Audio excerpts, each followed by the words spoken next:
Hello, ladies and gentlemen. This is Eddie Marcus again.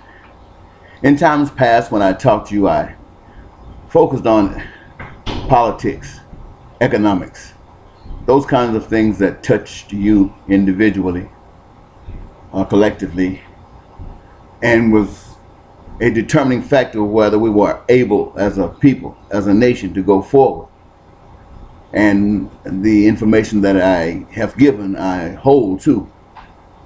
And until someone show me of a way, because I know this works, until someone show me of another, I have no other choice but to advocate. But today I want to talk about something that's more individual, something that in my vision of life I see for not just the American citizens, but people all over the world. I see a different future for us. For those of us who we're getting older, should I say. We don't want to say old, but the truth be, we've been here long, and that constitutes sometimes old. And when we look in the mirror, we see ourselves and we kind of hate it, but there's nothing we can do about it. We want to live, so we continue to live. And as the years go by, we see our hair turn gray. We see it fall out, many of us, not everyone. And we go bald. Bones start weakening. Things start shutting down. And we ask ourselves, why does this have to happen? Why does this have to happen? And we look back at our creation. We see our existence. We see the point in which we have arrived. And if we're wise, we will understand that it just didn't happen. It took a process. It took the involvement. It took the desire. It took the reaching out, the daring. And we were able individually to take in some of the nutrients that are necessary to feed the progress in which we have acquired. We see people inventing these things and inventing those things. And why is that happening? I tell you, my friends, that it is happening because it is a continuation of the creative process. I am saying that we the people have been given a certain amount of power to involve ourselves in the creative process here on this earth in our day and in our time. This has always existed. But we have just arrived at that point in time now. Now, you have heard it said a new world order is considering combining the whole human race in one government and one everything. Well, I, to some degree, have envisioned a world of people where all of the problems had been resolved and we were in the process of creating. And any problem that exists, it was because it was just in that road to make sure that we got perfection in that which we were creating.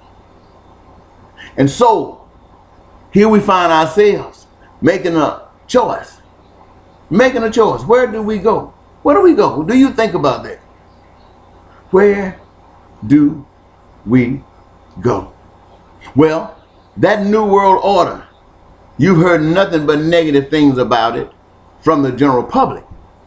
Those who are members of it, they speak loud for it. They speak very loud for it. But nobody else does because they don't know anything about it. They have kept it so secret. And the reason they have kept it secret, you fill in the blank. But what I want you to know that there is a way to avoid any and all of that. You see, what I want for you is that as you're getting old, I want to see your skin made beautiful again. I want to see the nourishments for your body that gives you life again. And that comes by people desiring to have that and other folks wanting those who desire to have it.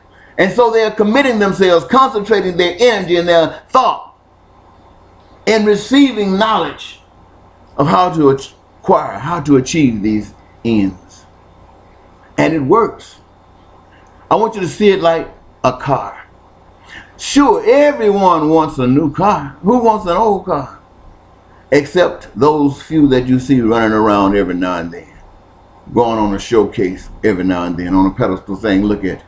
And people just want to come by when they get buy books just to look at the old cars. Well, see, there's something special. You got a new car, you can get new cars all the time. But you can't get an old beautiful car all the time. Look, you can find a lot of old cars sitting on the side of the road in the dumpsters, trashed, or squashed, smashed, old rusted out. You wouldn't think about anything but except, why are they still here? Why haven't they been removed? Well, that's where the human race goes as they keep living in these bodies. They go there. Now, my vision is to change that. And for those who think that I might be trying to forego what God has already designed, no, I'm not trying to do what God has already designed. You see, in my mind, God has designed this for this time so that we can put our focus on really doing that which matters to all of us. And we can be able to go to the dentist and all those bad mouths, you know what I mean, can be polished up and you can smile again. I want you to live your life as though you are a diamond. Always solid. Always beautiful. That's God. That's not the devil. And what is the devil? The devil is that which wants you to go to the junk pile and rust out. That's the devil. Now, we didn't know that up until now.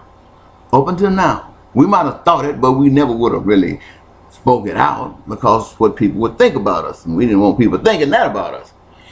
But ladies and gentlemen, what I am trying basically to say to you is that when we come into the world, we are diamonds. We want to live as diamonds. And I got to get out of here now because my daughter is getting ready to go to a Girl Scout crossing of the bridge. And kind of made this a little bit longer than I had anticipated. But now I got to go. Okay? Thank you. Bye-bye.